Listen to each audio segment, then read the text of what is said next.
Jika sebelum-sebelumnya kita sudah sering membicarakan tentang seekor Kurohige, maka tak akan afdol jika kita tidak membicarakan tentang seorang Shiryu. Ya, alasannya sederhana saja. Karena Shiryu merupakan pendekar pedang terkuat dan dia sudah bergabung dengan bajak laut bangsat seekor Kurohige. Nah, menurut Mimin, Shiryu nanti akan mencuri pedang Mihawk dan membunuhnya. Kenapa bisa begitu?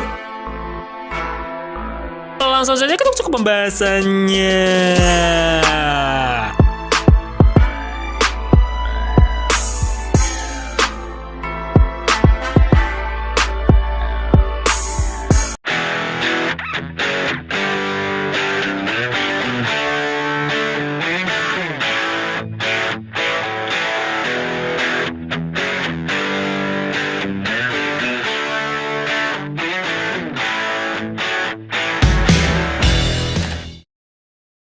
Shiryu si Hujan adalah seorang pendekar pedang sekaligus kru terkuat nomor 1 dalam bajak laut Kurohige. Mimin tahu bahwa sebagian besar dari kalian pasti akan berkata bahwa Barjas lah kru terkuat karena dia merupakan seorang wakil kapten sekaligus komandan divisi 1 Kurohige. Tapi kalian harus ingat, Kurohige menjadikan Barjas sebagai wakil kapten adalah karena Kurohige lebih mempercayai dirinya daripada membernya yang lain. Ya, ini didukung dengan opini bahwa sepertinya Barjas memang merupakan kru paling pertama yang direkrut Kurohige. Tapi, jika untuk dikategorikan sebagai anak buah yang terkuat, menurut Mimin jelas, yang terkuat di bajak laut Kurohige setelah kapten adalah Shiryu. Dan tentu saja, Mimin di sini tidak memasukkan Aokiji sebagai perbandingan ya guys. Jadi, jelas sudah di sini, Mimin memandang bahwa Shiryu merupakan kru terkuat dari bajak laut Kurohige. Kita pertama kali melihat Shiryu di Impel Down. Di sana, dia merupakan seorang kepala sipir penjara setara dengan Magellan. Namun, berbeza dengan Magellan yang patuh pada SOP dan menjaga para tahanan, Shiryu justru dikenal sebagai kepala sipir yang sangat sadis di sana. Dia membunuh para napi di penjaranya sendiri hanya demi kesenangan sesaatnya semata. Bayangin, betapa brutalnya tokoh jelek yang satu ini. Dan itulah alasannya kenapa Shiryu pada akhirnya dikalahkan dan diletakkan ke dalam penjara Impel Down level 6. You know guys, apa yang ada di dalam otak Mimin saat ini? Membayangkan betapa brutal dan sadisnya Shiryu di Impel Down saja sudah cukup membuat Mimin sangat-sangat wow. Dia ini setara dengan Magellan dalam hal kekuatan bro. Bezanya, Magellan memiliki jurus buah iblis Doku Doku no Mi yang bisa memperluas jangkauan serangannya sehingga Shiryu harus jatuh dan mengakui kekalahannya. Ya, mirip-mirip dengan Aokiji versus Akainu lah. Aokiji yang setara dengan Akainu pada akhirnya harus mengakui bahwa ia masih kalah jika dibandingkan dengan Akainu. Magellan sendiri tidak hanya monster dalam hal kekuatan buah iblis, melainkan juga ketahanan fisiknya. Pernah pada saat Luffy melontarkan Twin Jet Pistol, Magellan tidak apa-apa dan hanya geli-geli sedikit saja. Nah, Shiryu yang dikatakan sebagai seorang yang sama kuat dengannya, sudah pasti juga memiliki ketahanan fisik seperti itu. Atau secara lebih jelasnya, jika Kurohige bertemu dengan Shiryu dan terlibat cekcok di Impel Down, maka Mimin yakin bahwa Shiryu akan menang mudah melawan Kurohige dan kru sama halnya seperti Magellan yang langsung melakukan serangan kejutan kepada bajak laut Kurohige. Namun untungnya, hal itu tidak terjadi. Shiryu justru menyatakan secara resmi bahwa ia bergabung dengan Kurohige. Kurohige adalah pria yang selama ini telah ia tunggu-tunggu dalam hidupnya. Dia, Shiryu ini, benar-benar seorang yang misterius. Ada kisah macam apa di masa lalunya sampai-sampai dia berkata telah menunggu seorang pria semacam Kurohige? Bayangin, udah misterius, bedes lagi. Saat di Marineford, kita melihat bahwa Shiryu dipasangkan dengan Ben Beckman sebagai lawan tarung. Nah, ini sekaligus menjadi bukti kedua bahwa Shiryu merupakan kru terkuat dalam bajak laut Kurohige.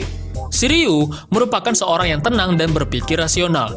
Dan meskipun kita tahu bahwa sejatinya Ben lebih kuat daripada Shiryu, Ben juga tampaknya akan sedikit kesulitan dalam menangani Shiryu. Ya, Mimin yakin itu coy.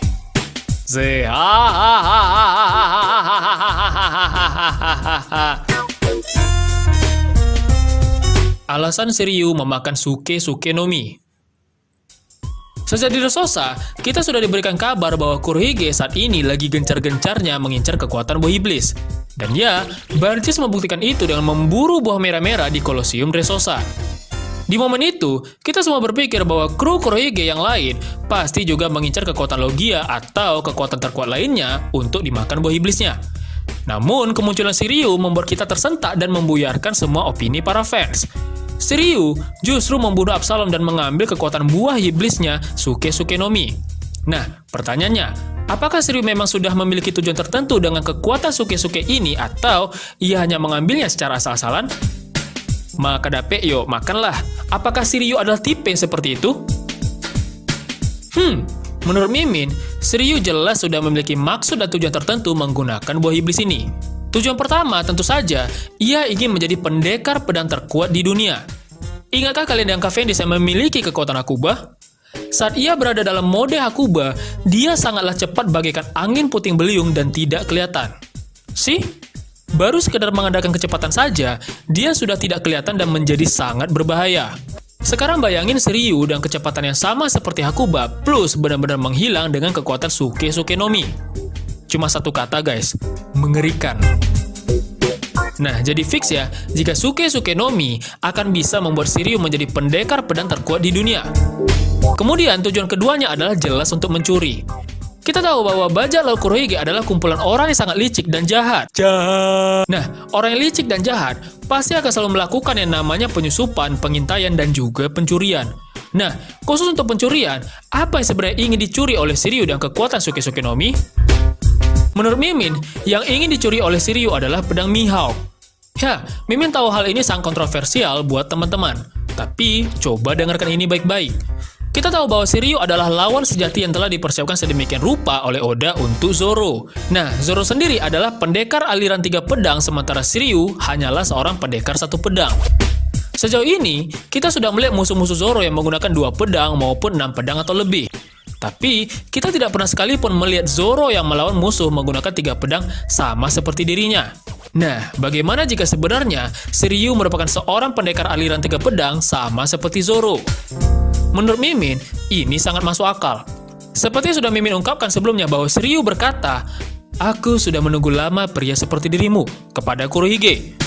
Artinya, Shiryu sejak awal memang sudah memiliki cita-cita besar dan itu hanya akan bisa terwujud jika ia menjadi nakama bajak laut seperti Kurohige. So ya, bagaimana jika salah satu cita-cita Shiryu adalah mencari 2 pedang yang sangat kuat untuk ia pakai di tangannya? Dia saat ini telah memiliki pedang Thunderstorm, maka tak diragukan lagi, dia akan memiliki pedang Yoru Mihawk. Jadi sudah ada 2 pedang nih. Lalu pedang apakah yang ketiga? Masih belum jelas coy, tapi menurut Mimin bisa saja pedang ketiga tersebut berasal dari Wano. Entah itu pedang Nidai Kitetsu atau pedang Susui milik almarhum Ryuma. Kenapa Mimin berpikir seperti itu? Karena bajak laut Kurohige tak diragukan lagi akan muncul dalam peperangan Wano ini. Seekor Kurohige mana mungkin kan hanya akan menjadi penonton TV dari peperangan besar ini?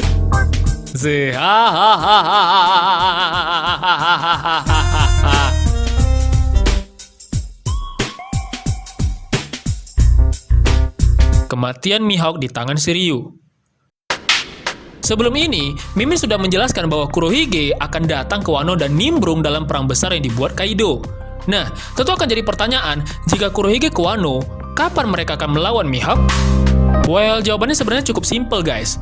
Mihawk juga akan datang ke Wano. Ingatkah kalian jika status Chibukai kini telah dicabut? Dan Mihawk yang selama ini duduk-duduk santai, kini telah memutuskan untuk keluar dari sarangnya.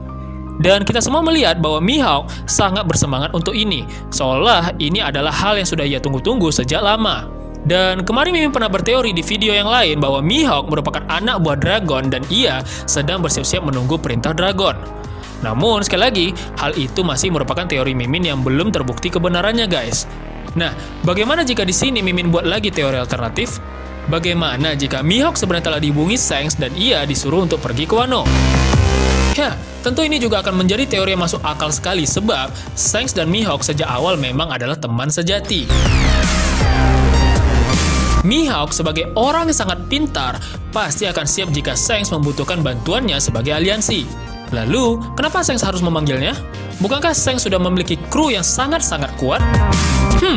Sadarkah kalian jika di dalam kru Shanks tidak ada seorang pendekar pedang?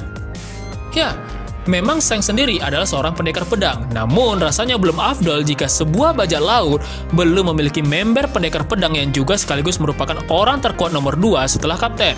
Nah, Ben Beckman meskipun sebagai wakil kapten, dia tidak memenuhi syarat tersebut.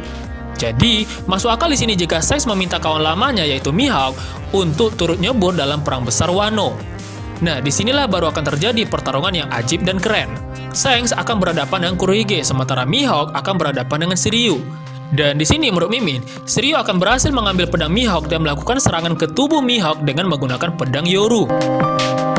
Kita tahu bahwa Mihawk merupakan pendekar pedang terkuat di dunia.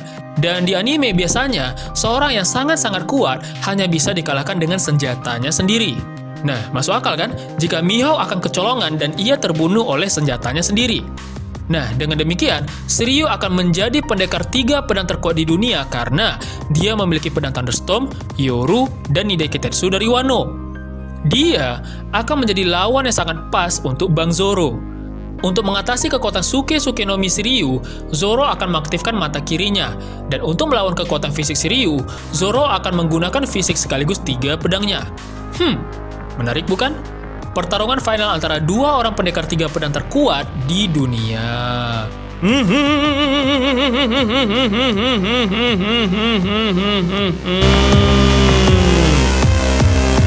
Bagaimana menurut teman-teman? Sekian dulu prediksi dan analisis kami kali ini. Jika teman-teman suka dengan review, prediksi, dan analisis dari kami, silahkan klik like dan subscribe channel ini agar teman-teman tidak ketinggalan dengan video-video kami yang lainnya. Jika teman-teman punya pendapat sendiri terhadap video ini atau ingin kami membahas hal yang teman-teman inginkan, silahkan tulis itu semua pada kolom komentar ya guys. Oke, see you guys. Kanpai!